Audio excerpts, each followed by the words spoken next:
Feel that? Foxborough just snapped into January mode, and there are 4 threads running through this week that could shift the entire mood around this team. One is a defensive move that could end up being a discount swing and quietly patch a real weak spot. Another is a rookie who didn't get the runway early, still carved his name into Patriots history, and now wants the ball when it matters most. You've got Vrabel stepping right into the MVP debate and pointing the spotlight where he thinks it belongs, on our QB1. And then you've got an opponent rolling in with respect, while clearly ready to throw punches. Patriots Nation, ride with me for this one. If you're in, hit like, subscribe, and jump in the comments as we go, because I already know this is going to split the room. There are moments when this defense feels like a short blanket. Pull it up over one side, and the other side starts catching cold. The past few weeks made it pretty clear where it's been vulnerable.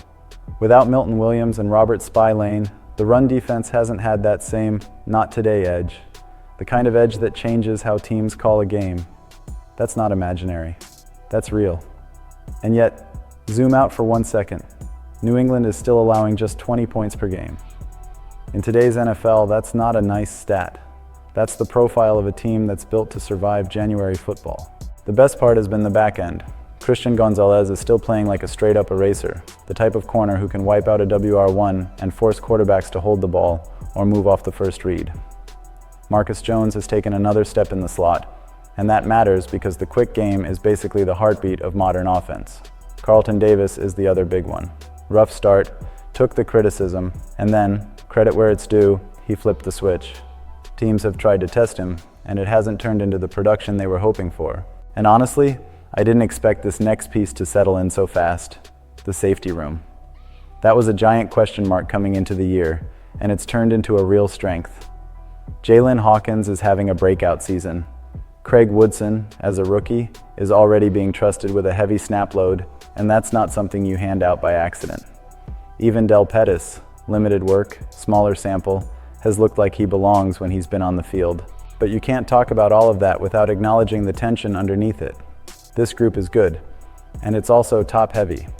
After the top corners and the starting safeties, the drop-off is steep.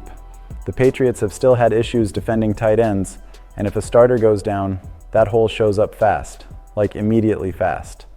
Add this in. Hawkins is heading toward free agency at the end of the year. So the real question becomes how aggressive the front office wants to be closing those cracks before they become a playoff problem you can't hide. That's why one name keeps floating into the conversation. And it's absolutely going to start an argument in Foxborough. Budda Baker, 7-time Pro Bowler, all-pro level in his recent past, and the kind of player you can move around like a chess piece. Deep safety, down in the box, even as a matchup answer when tight ends are hurting you. The complication is pretty obvious. He's coming off a down year, he carries a big number on his contract, and Arizona might be staring at a rebuild. So if he's truly available at an opportunity price, do you take that swing and bet the elite version shows back up?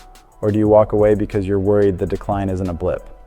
Because if he hits, this defense gets scary in January.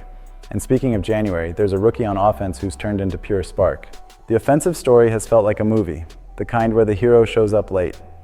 But once he steps on screen, the whole plot changes. The 2025 season is already a landmark on its own. Going from 4-13 to 14-3 doesn't happen because you got lucky, or because the schedule smiled at you. That's Vrabel's stamp all over it, and it's Drake Maye taking a leap too. But it's also a rookie who turned energy into explosion. Travan Henderson came into the league with a resume, just not the red carpet. And for reasons that still don't sit well with a lot of people, he spent a chunk of the early season watching more than he was touching the ball.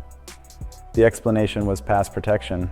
The result was basically keeping a sports car stuck in traffic. Once he actually got real opportunities though, he didn't ask permission. He made defenses pay. The numbers put him in rare Patriots rookie company. 10 touchdowns as a rookie.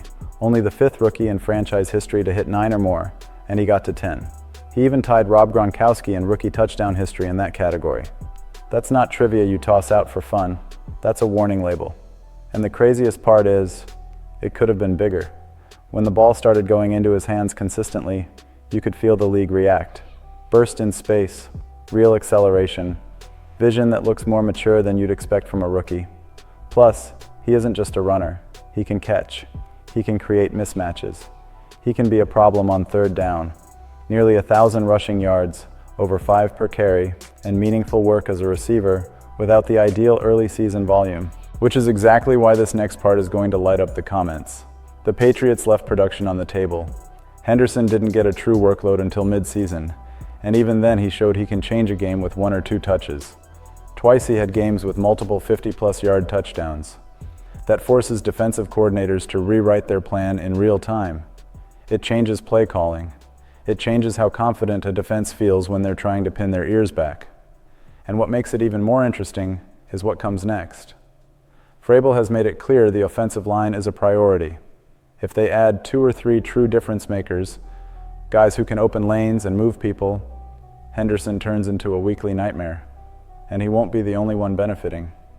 If Ramondre Stevenson stays steady and secure with the football, that backfield becomes balanced and physical, the kind that travels when the weather gets ugly. Now, while all that is happening, the entire league is wrapped up in one debate that sounds different in Foxborough. This isn't just outside noise, this is internal conviction. When Vrabel was asked straight up whether Drake Maye has been the top player in the NFL this season, he didn't hesitate. No hedging. That's the tone of a coach who sees every snap up close and believes it.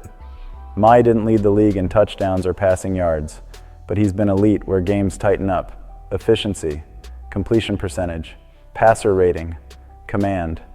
And he adds the piece that raises your playoff ceiling in a real way. Mobility. First downs when nothing is there. Smart scrambles. Touchdowns when you need points in the red zone. Vrabel also said something that matters when he talked about explosive plays, those chunk plays. Scheme helps, sure, but it's the quarterback who turns good into special. Ball placement that turns a normal catch into run after catch. Extending plays without reckless hero ball. Knowing when to take the yards and live for the next snap. That's not common in a young QB. And that's where Drake Maye separates himself. He's not just executing the plan, he's elevating it. The arm talent has always been obvious, but the touch, the processing, and the calm in a messy pocket have taken a jump. When a play breaks down, he doesn't look rattled. He creates. Even in Week 18, when the situation called for efficiency more than fireworks, he delivered exactly that. Quick decisions, high completion rate, and he punished defenses with his legs when lanes opened. The result? A win, a 14-3 record, and the Patriots back in the postseason, hosting at Gillette Stadium with Foxborough ready to get loud again. Whether he ends up getting the MVP trophy is a separate conversation, but inside that building, the answer feels settled. Vrabel made it clear this team is where it is because of number 10. And maybe the most uncomfortable part for the rest of the league is this: he's not satisfied. And as if that wasn't enough, look at who decided to pour fuel on the fire heading into wildcard weekend. Jim Harbaugh didn't hold back with praise for the Patriots. And when a coach like that finishes a game and immediately turns his focus to New England, that's not ceremony. That's respect mixed with warning. Harbaugh looked at 14-3 and said it in the simplest way: you don't fall into that record. In a league designed to drag everyone back to the middle, winning 14 games is a sign of a complete, well-coached, mentally tough football team. The most telling line, though, was when he called this the type of game that defines your season. So for the Chargers, this isn't just a matchup, it's an identity test. And it goes right back to Maye. Nobody in that Chargers locker room is acting like this is business as usual. Khalil Mack said the film study started on the plane. When a pass rusher of that caliber is already talking about an MVP caliber QB, the message is loud. New England comes in favored at home. Sunday night, playoffs, Gillette Stadium, cold air, noise, all the stuff that turns regular games into emotional stress tests. The Chargers are going to bring pressure. They're going to try to speed up Maye. They're going to hunt third and long and let the pass rush eat. So the strategic question stays pretty simple. Who dictates the rhythm? If the Patriots establish the run, control the clock, and force the Chargers into uncomfortable down and distance, the emotional edge shifts hard. If Maye starts hot and turns respect into real doubt, the stadium becomes a weapon. Put all of this together and it doesn't feel random. It feels built. A defense that's strong and could still get sharper. A rookie back who changes tempo and forces defenses to blink. A quarterback playing like the center of the entire league, and an opponent arriving with respect, while knowing one mistake can end their season.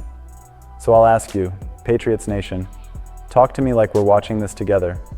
Do you believe this team is just getting started? Or are they ready to go all the way? Hit like, make sure you're subscribed, and drop your take in the comments, because this conversation is going to be loud all week.